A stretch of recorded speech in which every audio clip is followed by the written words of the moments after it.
Hey guys, and welcome to another video for TechWorks, and today we're going to be talking about installing drivers, which is something that you're going to be doing as soon as you get your PC to start running games. Now I'm going to show you the AMD one first and how you install it. So you just go on Google Chrome or whatever you want to go on and go to AMD drivers and just press download now. Now I'm not actually going to go through the install process because it does it itself, but I'll give you a little show through the thing here. So I was just setting up my recording on here, and this is how you do it. So if I press gaming, I'd go Assetto Corsa because this is what I'm playing on.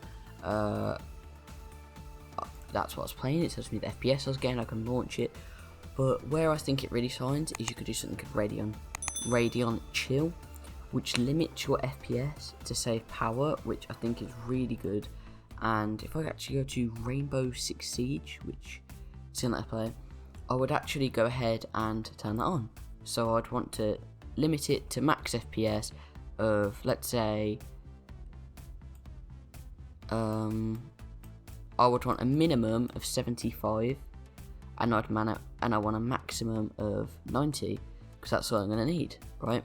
It means I don't have to use VSync, which VSync can actually turn your FPS down. You can put the sharpness on Radeon image sharpening, which is really good.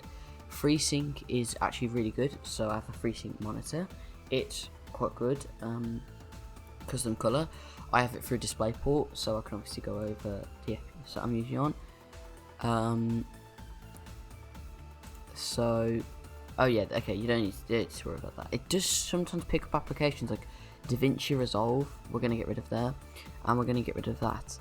But it will tell you, like games like Rust, it says I can barely run, but I run it on like 70, 90 FPS a lot of the time in the game, so I don't really have a problem. But yeah, when it says the yellow thing, don't worry. I want to go to Nvidia's one. Now this one is a bit more complicated, in my opinion, because it's not just a quick and easy install in the fact that, let's say you bought a pre-built. I've already done this before. Let's say I had a 2060. You'd have to press search. Now, I don't know if there is actually a way that you can just install it, but it's as easy as that really, and then it just does the same thing. And in my opinion, Nvidia software is a lot better than AMD software. AMD have tried in the past couple of years to try and catch up to what it was, but yeah, I don't think they're going to be able to. But as I actually shown, AMD software is pretty usable, but sometimes it can be really buggy. Like my VRAM sometimes said I was on like 300% utilization, which was quite a big problem because I thought there was something going wrong with my actual graphics card. And when I went to gaming, every game said I was on like 50 FPS. Also this game, this is capped on 30, but then it says marginal, so you might think, oh, can I not run it? But you can. This, yeah, it says 55, but I cap it on 60. I have this game capped on 60, so I'm not sure how it's actually gone over that, to be honest. But yeah, that's essentially how you install drivers. Now, this is a big thing as well because Windows drivers that you get in it, let's just say you have an office PC, most people will be using that because they won't have drivers for their internal graphics, but they can feel not as snappy. Like if I move that, you could probably see it worse.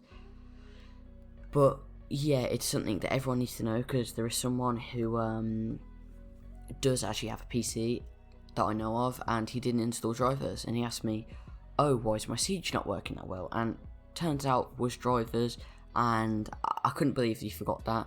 Especially as when you're playing a game, you have that little thing that comes at the corner saying press the record to capture, everything like that. The software you need to know how to use, because trust me, something I actually missed is I packed someone on FIFA and I missed being able to screen record. Turns out it is in the software, you just need to enable it. But the thing on Nvidia's software is it's already enabled, so there's pros and cons to both. Like I don't think Nvidia has something like Radeon Chill, which I think is actually a pretty good feature. But yeah.